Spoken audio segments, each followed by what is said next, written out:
Salut bien-aimé dans le Seigneur, que le Père, le Très-Haut, soit glorifié. Voilà, gloire au Père, au Très-Haut, au Créateur de toutes choses, double honneur à la personne du Mashiach, du Christ, du premier-né. Voilà. Bon, les amis, ceci n'est pas un enseignement biblique. C'est pas un enseignement biblique, mais on va essayer de partager quelques témoignages, ok? Parce que Jean 3, 11 dit, nous disons ce que nous savons et nous rendons témoignage de ce que nous avons vécu. Vous deviendrez plus intelligent le jour où vous arrêtez le christianisme. Voilà. Bon, ceux qui sont dans le christianisme, déjà en regardant ce titre, voilà, ils disent, ah ben voilà, ce monsieur, je voyais qu'il était un peu bizarre, il était un peu suspect, ben voilà, aujourd'hui il dit, qu'est-ce qu'il raconte là, arrêter le christianisme, voilà. Donc, je sais que beaucoup vont réfléchir comme ça, vont raisonner comme ça, tout simplement parce que, ok, vous êtes encore des chrétiens, alright, et vous n'êtes pas encore arrivé à la dimension de la connaissance spirituelle et biblique. Voilà, c'est pour cela que vous allez réagir comme ça. Bon, vous voyez, ce que j'ai remarqué, en tout cas, pour mon cas et pour la plupart des gens qui sont autour de moi, automatiquement quand ces gens abandonnent le christianisme, reviennent à la vérité de leur histoire biblique, reviennent aux préceptes, aux statuts, aux commandes, aux ordonnances de la loi qui est écrite dans la Bible, qui est leur histoire, automatiquement, ces gens-là deviennent plus intelligents. En tout cas, bibliquement parlant. Ils augmentent automatiquement en connaissance et en sagesse. Mais, vous voyez, comme disait une sœur, dit, mais j'ai grandi dans le christianisme. Mais, elle me dit, mais depuis que j'ai quitté le christianisme, en moins d'un an, mais j'ai augmenté en connaissance. Elle me dit, mais je faisais quoi dans ces églises-là? Et plusieurs personnes m'ont confié des témoignages comme ça. Plusieurs personnes.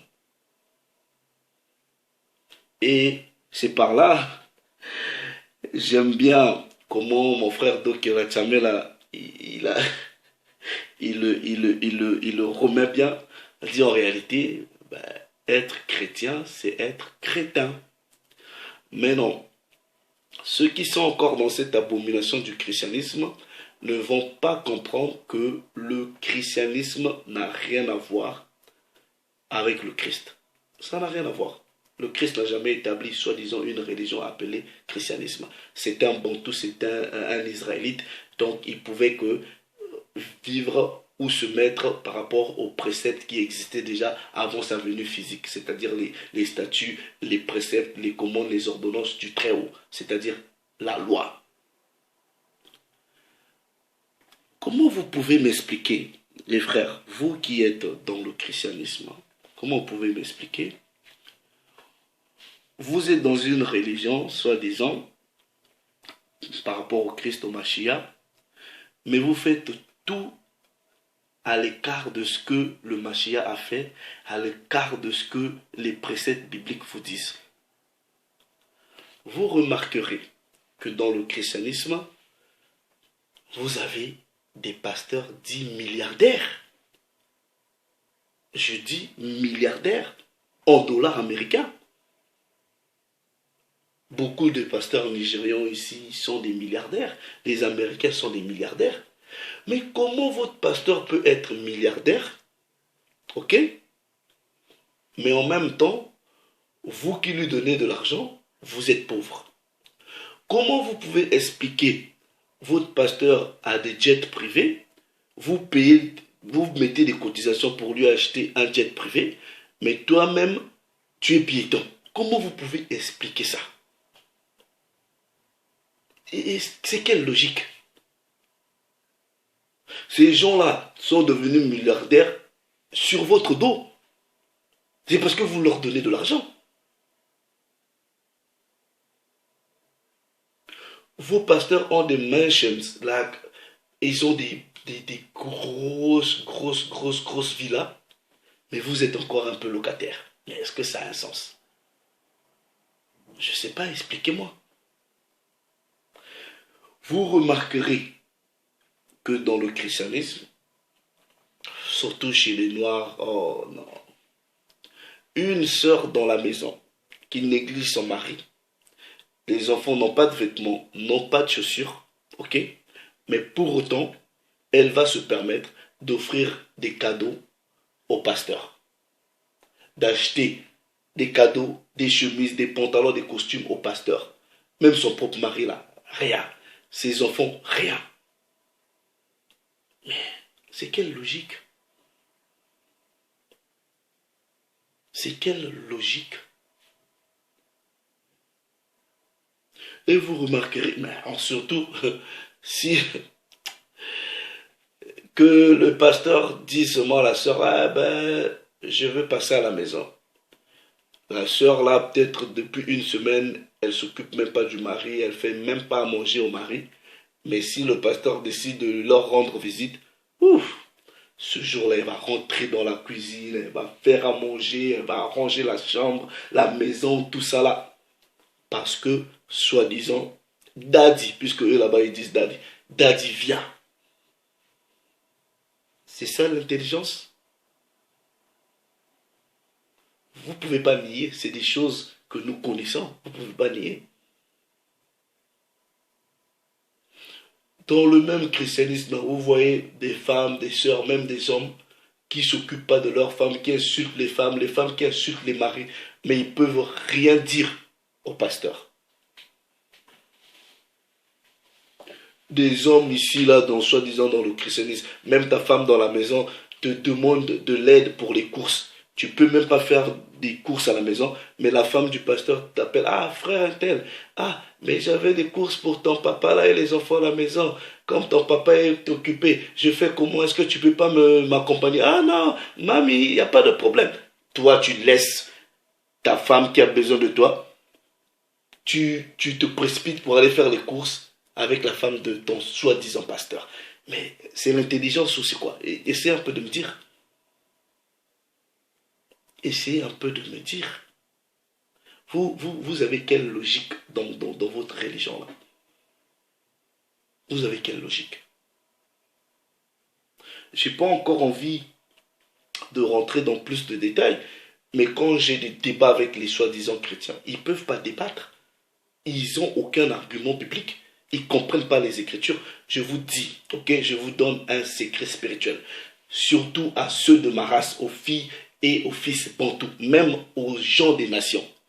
Le jour où vous arrêtez toutes sortes de religions, ok, vous revenez aux lois, aux statuts, aux commandes, aux préceptes, aux ordonnances de la Bible, le souffle divin viendra sur vous. Vous deviendrez plus intelligent. Je vous dis, faites cette expérience. La plupart des gens qui ont fait cette expérience-là peuvent en témoigner. Parce que c'est la parole qui donne l'intelligence, pas la religion. Nous, on n'est pas des religieux. Et quand nous venons parler de la Bible, parce que c'est l'histoire de nos grands-parents, quand j'ai les débats là, ils n'ont pas d'argument, ils peuvent même pas, les versets qu'ils donnent, ils ne comprennent même pas dans le contexte. Et à chaque fois quand ils se sont bloqués, après ils disent, ouais mais bon, le plus important, c'est que je connais le Dieu que je sers. Quel Dieu que tu sers? Quand ils disent des trucs, tu leur demandes, prouve. Oh non, j'ai rien à prouver, j'ai pas à me justifier. Mais la parole dit quoi? Sois prêt à rendre, sois prêt à défendre, ou sois prêt à répondre à toute personne qui te demande ou qui questionne la raison de ton espérance. Ils sont toujours incapables d'apporter les réponses. Il y a un là, soi-disant pasteur, qui, je ne sais pas qu'est-ce qu'il avait fumé quoi. il vient à la télé, il dit, ouais, je suis là, les lignes sont ouvertes, posez-moi toutes les questions que vous voulez, ok?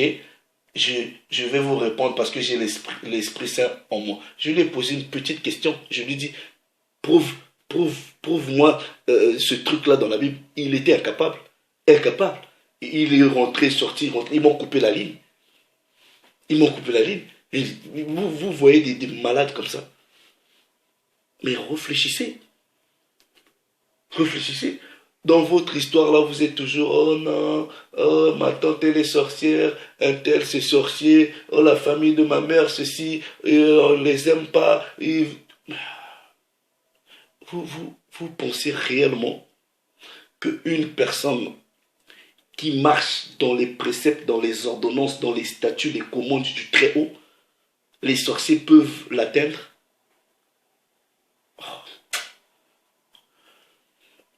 20 ans, vous partez dans les églises, soi-disant, vous brisez les autels, vous priez contre les sorciers. En 20 ans, tous les jours, vous priez contre les sorciers. Votre vie ne marche pas, priez contre les sorciers de la famille. En 20 ans, 40 ans, vous faites la même chose. Il y a un truc qui ne va pas. Il y a un truc qui ne va pas. Vous venez vous raconter des histoires, quand on vous pose des questions, vous êtes incapable de fuir. Après dire, oh non, ces gens-là, il faut faire attention. Ils vont, ils disent quoi, surtout chez les Congolais, j'ai oublié l'expression. Copain, oui, ça veut dire, ouais, bah, dans le sens, la personne va te détourner, quoi. Copain, ça, non, non, non, non, c'est bon, c'est bon, c'est bon. J'étais un jour au travail, là, je vois une qui vient là avec ses Bibles, elle voulait même me prêcher au travail. Je lui ai juste donné deux, trois versets là, elle a fui, elle a quitté ma salle, elle a fui. On dit, oh, non, non, non, de toute façon, je connais le Dieu que je sers. Mais le Dieu que tu sers, tu vois un individu, tu veux lui apprendre la Bible, je te donne deux préceptes et explique, tu fuis. Après, tu me dis, je connais le Dieu que je sers, mais la parole dit quoi? Dans Proverbes chapitre 28, verset 1. Le méchant fuit sans même qu'on le poursuive. Le juste est là comme un lion. Nous, on ne fuit pas. On ne fuit pas. On ne fuit pas, on répond à vos questions. Les questions, voilà, on vous débat. Quand on ne connaît pas, on dit on ne connaît pas. Écoutez.